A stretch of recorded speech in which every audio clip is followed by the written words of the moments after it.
MTG Scoundrels. It's in the cardboard. Ladies and gentlemen, scoundrels of all ages, welcome back to another episode of Modern Weekly. Today on the docket, we have another black-white blink matchup here against Dimir Midrange.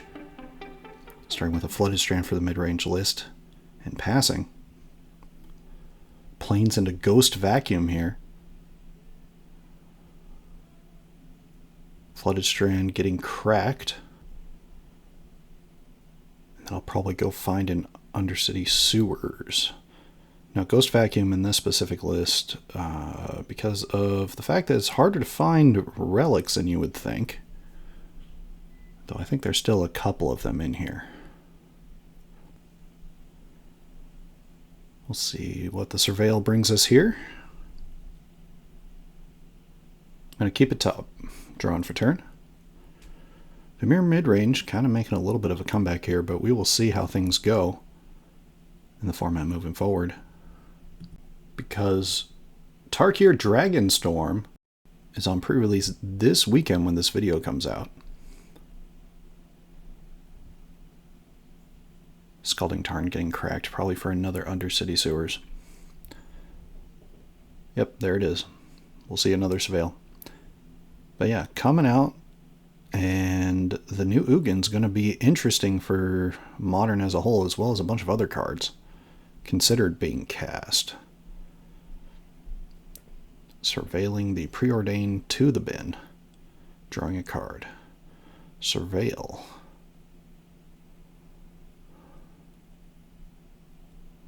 Keeping it top. Untapping and drawing. Darkslick Shores. Windswept Teeth gonna get cracked.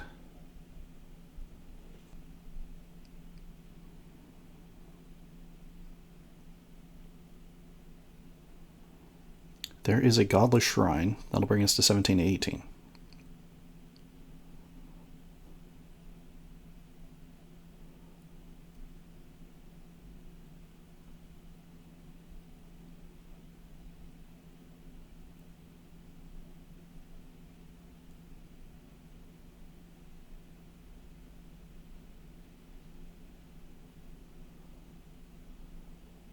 There is a Failure. Lots of open mana. That'll get pushed. End of turn, Ghost Vacuum going to take the Fatal Push.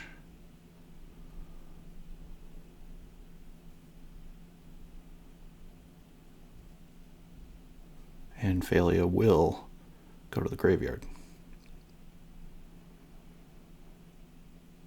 Plains for turn, and passing.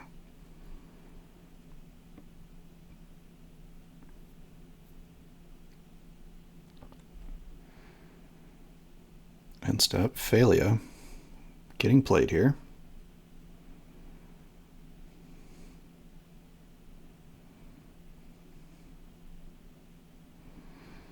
Should have activated the Ghost Vacuum there. Keeping that bin empty and also having many exiled cards should be a priority. Overlord of the Bailmark getting cast for its Overlord, or for its other cost, and Counterspell's going to counter that.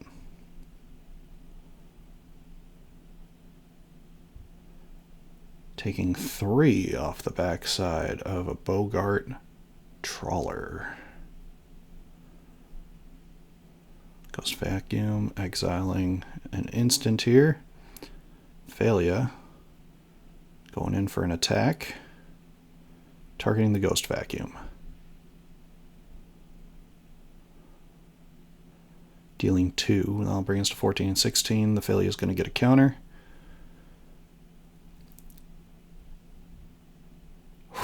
What a play there. Dismember, Ephemerate, into Force of Negation to to counter the Ephemerate. And Dismember will ultimately resolve, killing the Failure. Bring us to 14 to 12.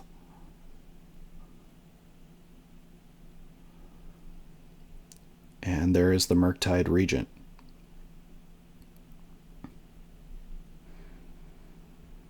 Probably something there. You just go ahead and exile a card from the bin in the draw step.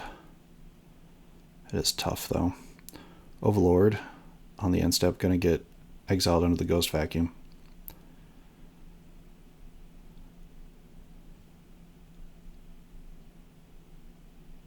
Godless Shrine being played.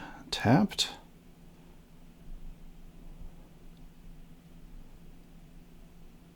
Turns out if you don't have Solitude, this is a tough point. Murktide gonna rumble in for 7. There's a Thoughtseize. Fatal Push and Ephemerate.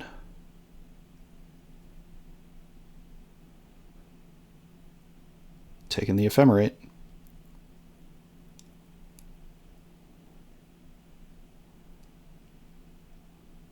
That'll bring us to 7 to 10. Ghost Vacuum. Gonna exile Ophalia.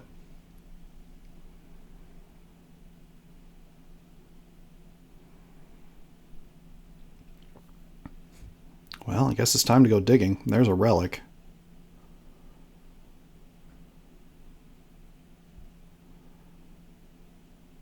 In response to the cast, Orcish Bowmaster is going to...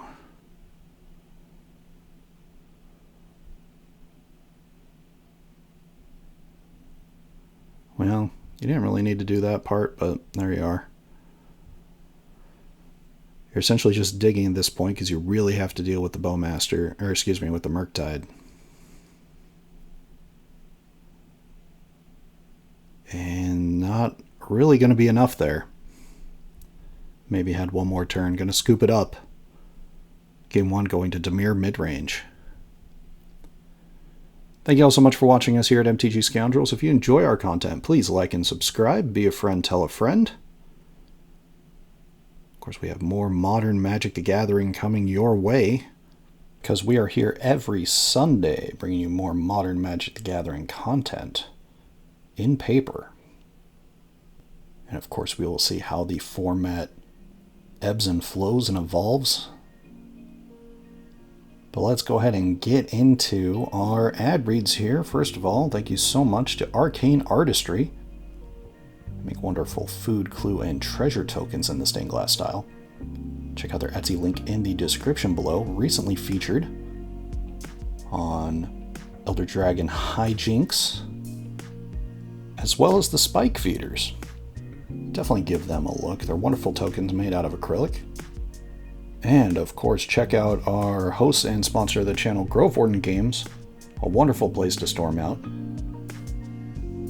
Their links are in the description below. And of course, check out our friend Sean Gerard. He made wonderful art for this channel.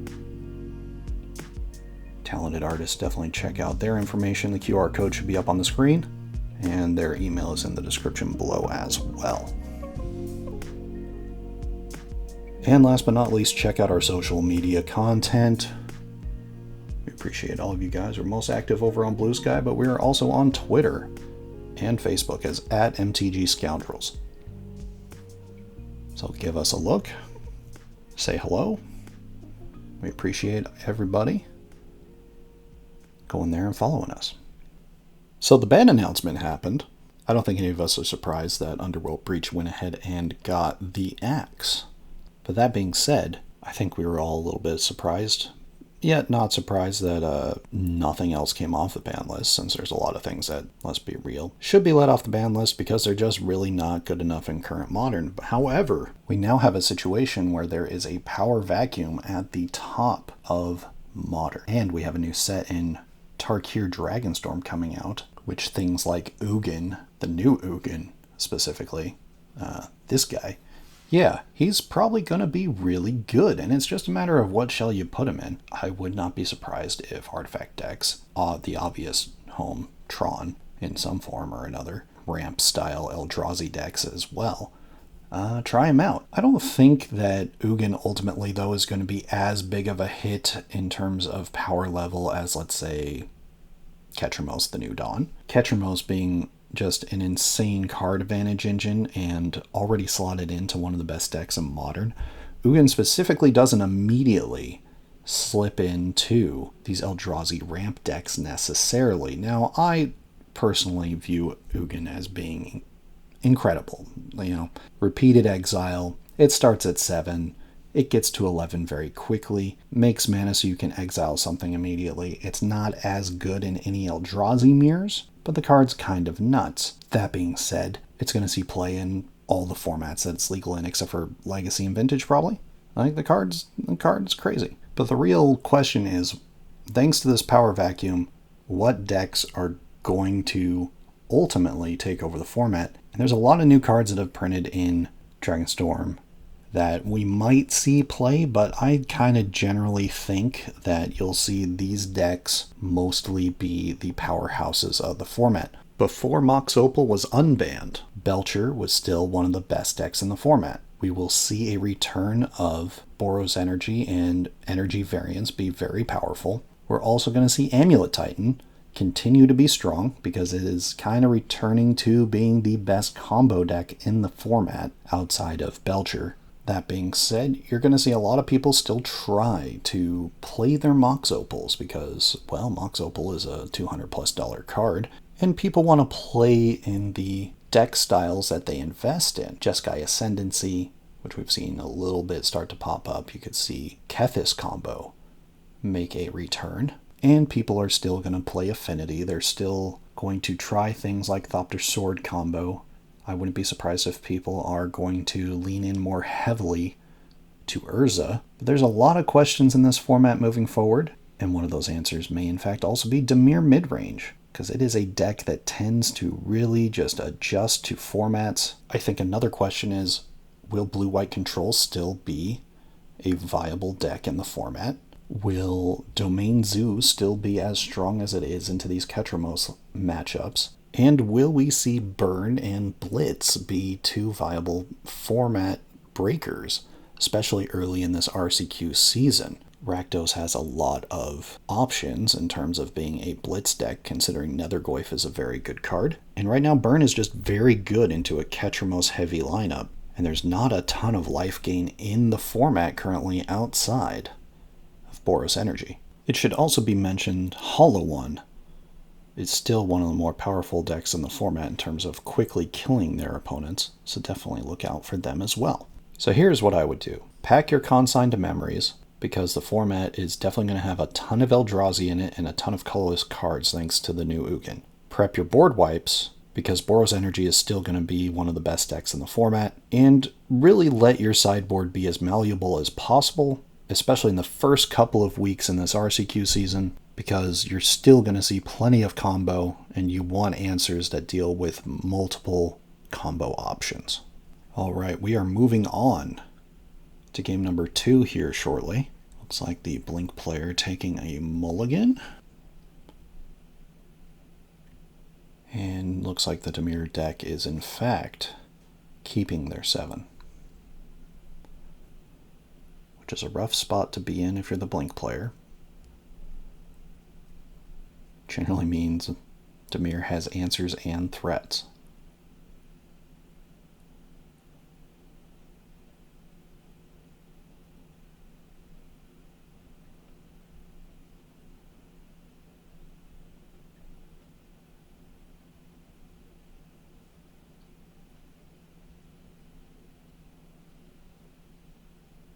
Oh, having to go to 5 maybe?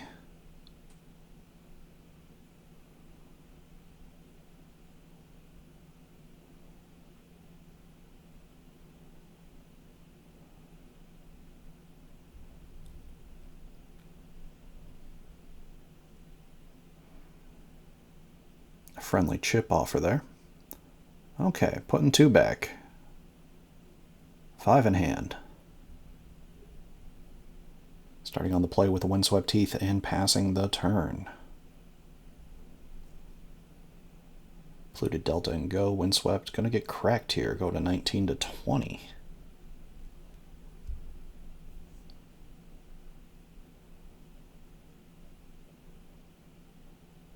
A Lush Portico.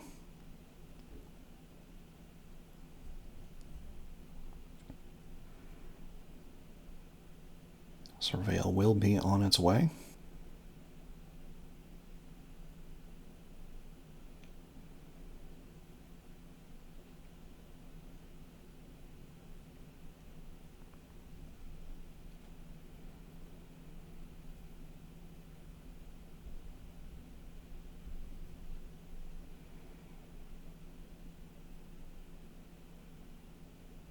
There is the Surveil. Keeping it top. Untapping. Drawing. Marsh Flats and pass. Polluted Delta getting cracked. That'll bring us 19 all.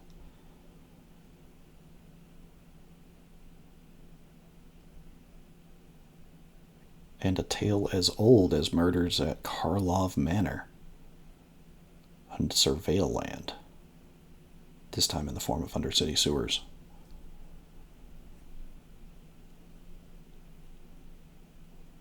Amazing to think how many games were just fetch shock turn 1.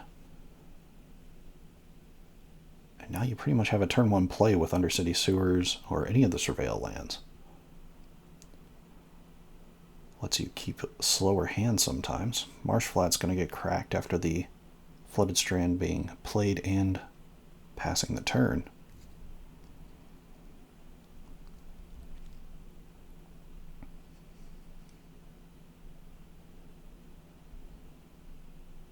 Finding a basic plains. Trying to play around a possible Harbinger of the Tides here. Don't want to get too greedy on the mana and then be out of luck.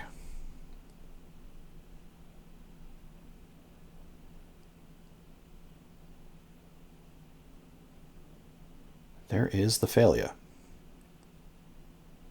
Untapping, drawing.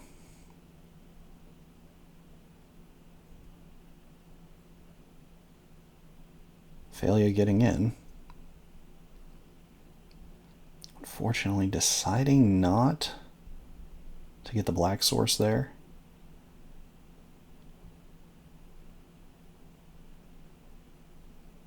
Which means that the Overlord was not going to come down. That was just drawn by the Blink player. But we are now at 18 to 16.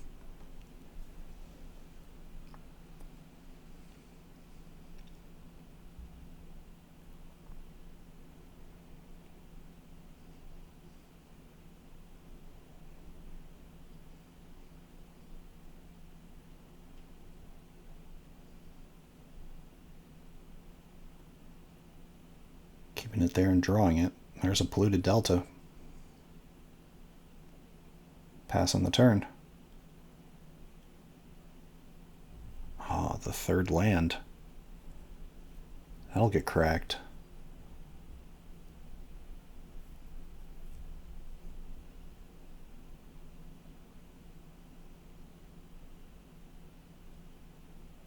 Finding a swamp here.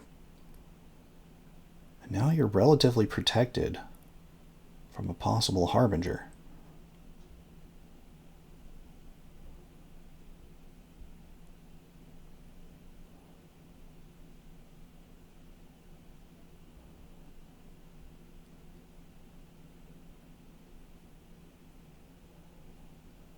Overlord of the Balemark for its impending cost. Whew, showing the Harbinger.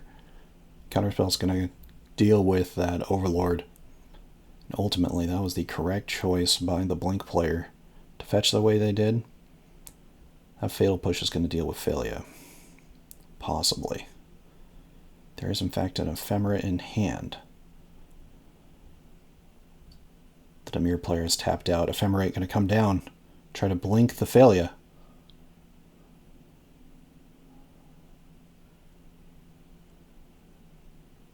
And in fact does blink the Failure. We're at 17 to 15. Failure's been protected. That does take the Ephemerate Solitude plan out of consideration, unfortunately, but in some ways keeping Failure around and keeping pressure up isn't a bad option either. Untapping. Ephemerate going to go to exile here.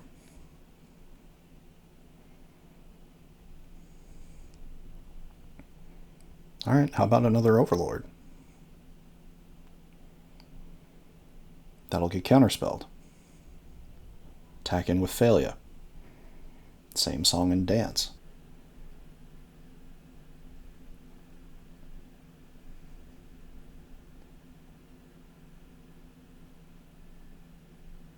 Pass in the turn.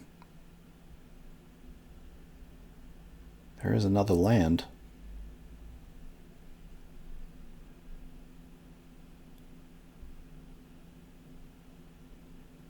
Alright. There's an engine piece when Ketramose the New Dawn. Whew, that's going to get countered by Drown in the Lock. Failure, getting in for 2. End step Consider. Of course, taking 2 off the Godless Shrine there, which is interesting. I guess ultimately just trying to fade an Ephemerate.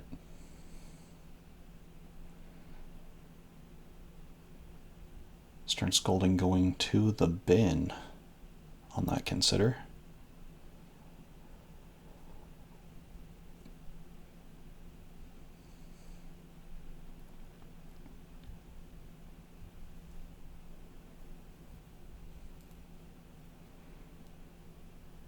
Taking 3 off the land there. Psychic Frog getting cast.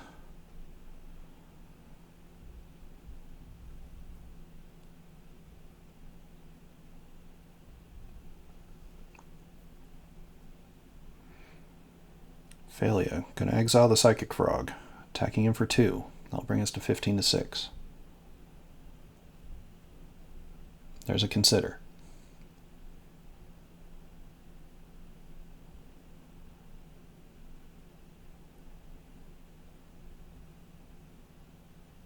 And step that Psychic Frog came back.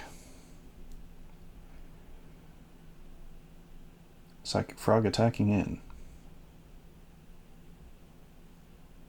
Dealing 1, drawing a card, playing the land for turn.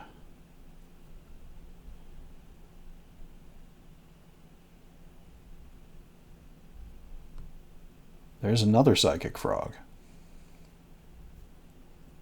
Psychic Frog's kind of a messed up magic card.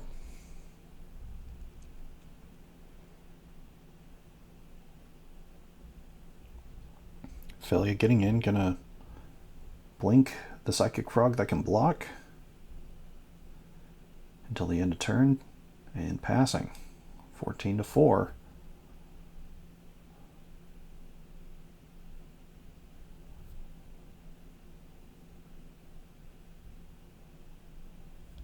Attacking him for 2. I don't know if there was really a window to do it. You kind of needed that extra draw step. Alright, exiling the Solitude. You really wanted to do this when they were tapped out as best you could. There's a Stern Scolding. Solitude being evoked. That'll get countered. We're at 12 to 4. Kaito coming in. The card Dimir Murktide is the most excited about recently. Card is rather insane. I put stun counters on the Failure.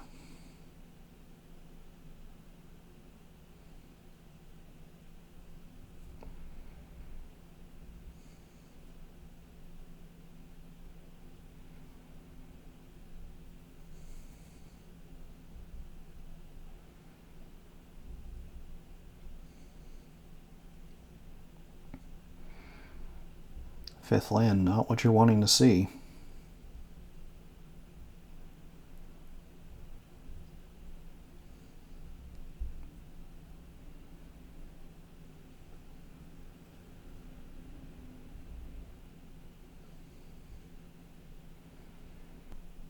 Getting in for 5 here.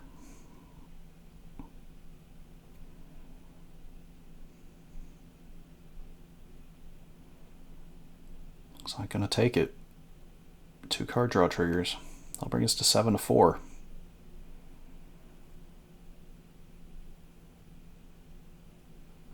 Looks like the mid-range player missing that 2 damage there on the score.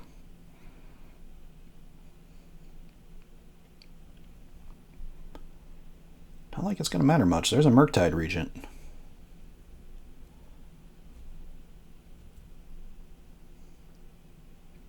That's an 8/8.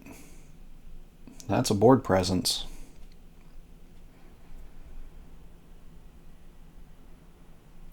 Up ticking. That Kaito. For an emblem. Marsh Flat's getting cracked.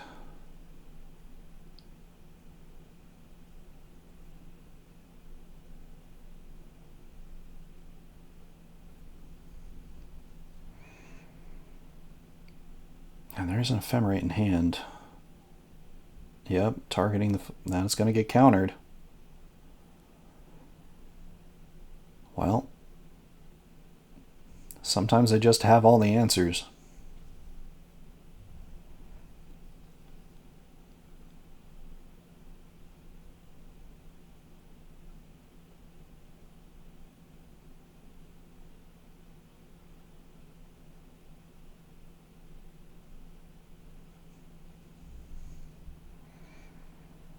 That's kind of what you're looking for. Yep, there's the Solitude. And if that ephemerate had resolved, this would be a different game. I'll bring us to 6 to 12, but that should do it.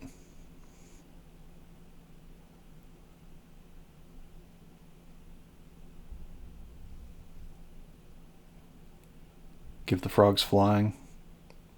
Or specifically just stun the Solitude. Discard the hand. And that'll do it. Game, set, match going to Dimir Midrange. Thank you all so much for watching us here at MTG Scoundrels. If you enjoy our content, please like and subscribe. Be a friend, tell a friend. And we will see you all next week.